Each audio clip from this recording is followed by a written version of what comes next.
Nitwa Jado Nkurunziza, abagabo bantazira Gitsi, mperuka guheza amashuri ya kaminuza mu gihugu cy'u Buganda, nkaba nize mu gisata cyo gukingira ibidukikije. Uno munsi nkaba ari byo ndakoramo mu byo nize kugira nereka abarundi ibyo nize. Je ingabirano nakuze mbona ko mfise, nabonye ko mfise ingabirano yo gutera ibiti kugira bifashe gukingira ibidukikije. Nabimenye ndi umwana mutonya mfise imyaka 8, naratewe iteka ryo kuba ngiye kuramutsa sokuru mu gihe cyo mu buruhuko, acambwira akamaro ko gutera ibiti, akamaro k'ibiti. Arambwira yuko umuntu adashobora gufungura atagiti, adashobora guhema neza atagiti, adashobora gufungura ivyama atagiti, adashobora guteka atagiti, adashobora kuba mu nzu atagiti, adashobora kwivuza atagiti, adashobora kwandika ku mapuro atagiti, adashobora kuba yoronka imvura kugira aronke umwimbu mwiza atagiti. Mbona ko igiti gifite ubuzima bunini mu iterambere ry'igihugu cacu. Naca ntangura kuvyitaho, mu kubitera, mu kubigwiza no mu kubitanga. Natanguye kubikoresha mfise hafi imyaka 10, kuko imyaka 8, imyaka 9 kwari kuvyumvisha ababanyi banje tungana n'abagenzi twigana kugira ndabibumvisha. Amaca turasenyera ku mugozi umwe, tutangura kuvyumvisha n'abandi tubana nko muri quartier cyangwa ba mu yandi makartier amakartier duhanahana imbibe kugira nabo nyene babitahure. Turatangura kubikora gutyo. Uno munsi tukaba tumaze kubikora mu ntara zose z'igihugu catwibarutse. Nababwira ko tamahera na 10 natanguranye, ahubwo nashizemo ishaka ryinshi, kuko ivyo byose nakenera nabironka, kuko abantu barakunda ivyo ndiko ndakora, bakama ibikoresho niba mu mahera. Ikintu cangwe kumenyera ni kugenda gusaba umusha barongozi, yaba musitanteri cyangwa chef de quartier cyangwa chef de zone cyangwa maire de la ville, kuko bambona ko ndi umwana, babona ko nashoboye. Nanje nagenda kubaraba, ntazi ko genda kuraba umutegetsi ugenda wambaye neza. Je nagenda nambaye ikamambiri, nagenda nambaye uniforme za kaki, abantu bakabona ko atacu nshoboye, kandi bakabona yuko myaka yanje ivyo ndiko ndababwira ari umengo n'ububeshi. Ikintu canyoroheye gusumba ibindi nuko abagenzi cyangwa inshuti n'ababanyi babitahuye, baranshigikira, biranyorohera kugira ndabitahuza abandi. Narashigikiwe cyane n'inshuti n'abagenzi n'ababanyi, n'abandi bana twigana bakanshigikira, bakantera intege, biza biranyorohera bukebu. Ingorane murana zo cyane ndiko ndakora ni ingorane z'ibikoresho, ingorane zo kwiyunguruza, hamwe n'ingorane z'abantu bakuze bataratahura ko twe gwaruka dushobora kuba tkozana impinduka mu gihugu. Babona yuko gwaruka kimeze nk'ugwaruka gwa kera, donc batabona yuko hari ikintu ushobora kuzana impinduka mu gihugu, ko twebwe umuntu akirugwaruka ashobora guteza imbere igihugu, agakora n'ibintu abakuze batariko barakora. Donc usanga kwavuga ati ujya nashoboye aracari muto, ujya nashoboye mugabo ugasanga iyo tuberetse ico dushoboye barabona nyene ko twashoboye.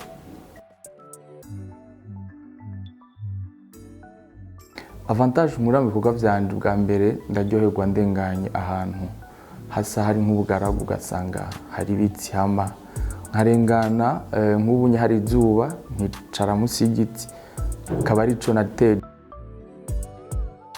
bikaca bindyohera mbona abandi bacicayemo.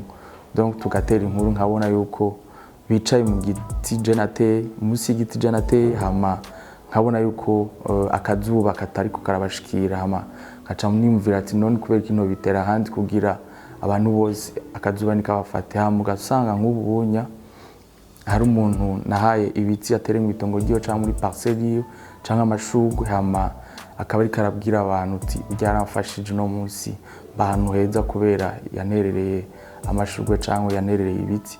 Donc biraryoshe cyane. Nubabwira yuko hari ahantu henshi ndenganye numva ndyohewe, nkaca ndaba ifoto ya kera, nkaca ndaba ifoto y'ubu, nkaca mvuga ati yo gahunda Imana ishimwe. Nukuri biraryoshe cyane kandi nkaba notera kamwe n'urundi rwaruka umuntu wese agere icakoze mu hinduka ry'igihugu. Nubabwira yuko jewe natewe iteka ryo kuba nagendeye ibihugu byinshi cyane birenga 39. Narabonye ibihugu byose byateye imbere, byateje imbere n'urwaruka. Kubera ko urwaruka uno munsi nitwe dushoboye, dufise ingufu, dufise n'ivyumviro bikiri bishaje. Nubabwira yuko gituma mura nkora n'urwaruka kandi rwinshi bashaka ko twese twogendera ku murongo umwe, twofata ya mbere mu iterambere ry'igihugu catwibarutse, tukavuga tuti none jewe ko kijya ndagishoboye kubera iki ntogikora kandi ndagishoboye, none ko kijyanya mbona ko nacize kubera iki gikora ntarinze gusaba amahera, kubera iki gikora kandi mbona ko gikenewe. Donc naco gituma ura ntumira urwaruka hama kugira urwaruka rwerekane ico rushoboye hama rushoboye no guhimiriza n'urundi. Donc umwe wese habaye hagendera aho yiga cyangwa akorera kugira ahimirize n'abandi, kugira twese dusenyere ku mugozi umwe mu iterambere ry'igihugu catwibarutse.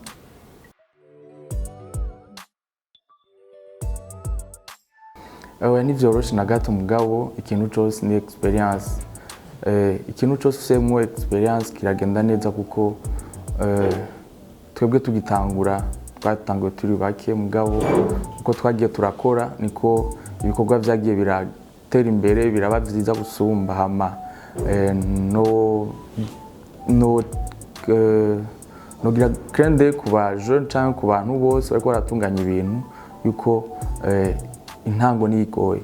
Mumaze gutangura ibintu byose biragenda neza, ubwo utaratangura umubona ko bigoye, mugabo utanguye bijya bikugoye bikubera solution, ubwo musubire gukora ibindi hama ukazora bijya bitagenze neza ukabigira bikagenda neza hama ugasanga wahize kuri receipt nziza.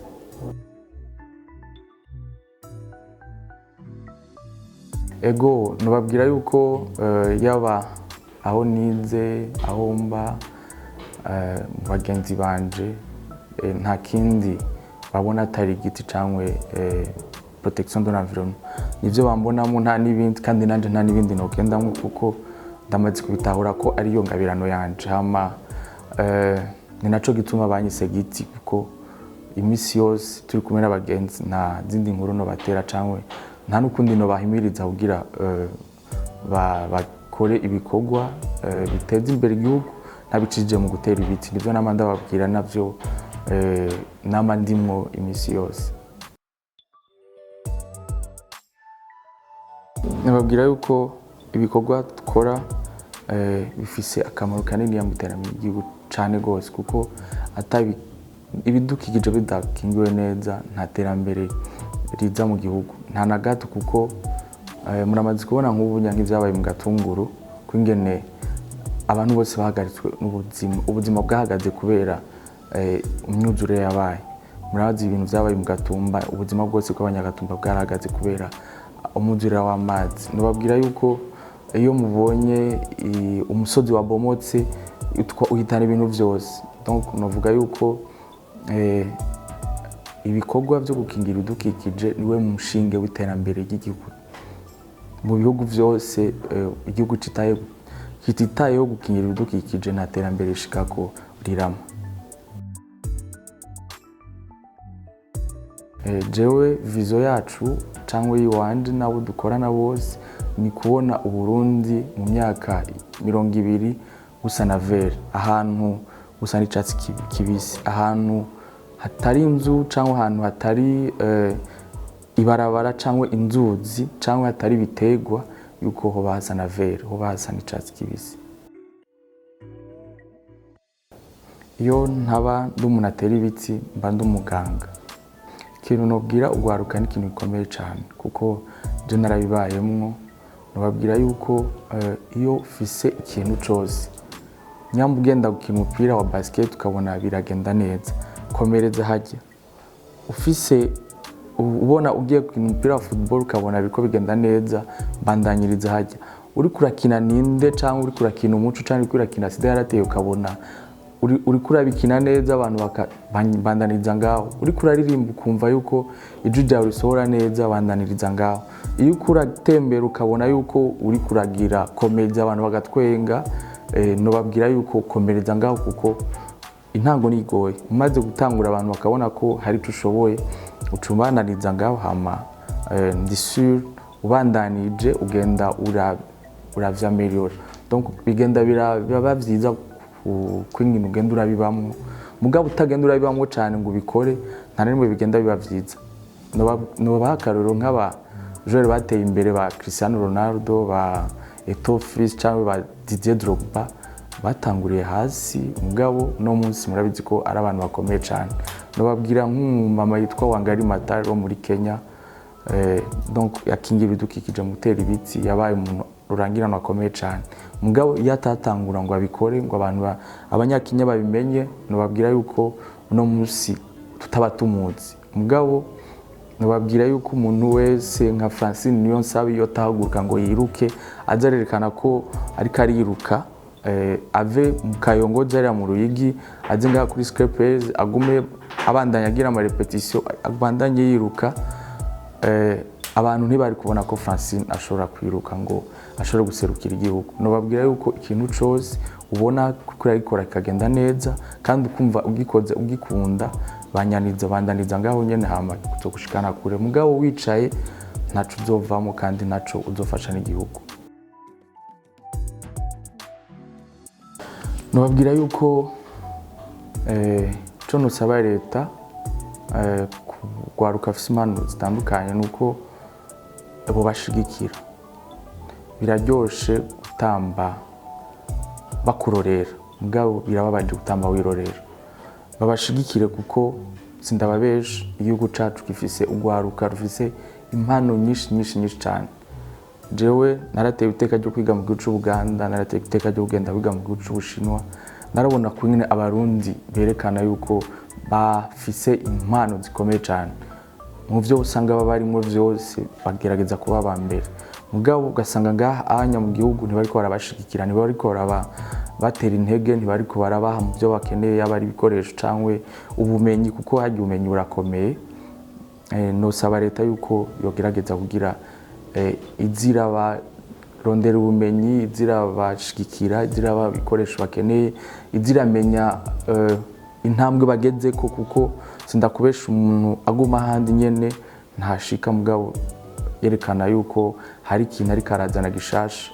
Igihugu kiratorera koyokwe kandi igihugu izoteza imbere n'abana bacu, kuko iyo badahagutse ngo bakore bagende mu bintu bitandukanye nta terambere riza mu gihugu. Iyo nshavuye cansenga, iyo mbabaye ngenda kuryama. Je nkunda gufungura ivyamwa, nkakunda gufungura ivyo kurya vyose.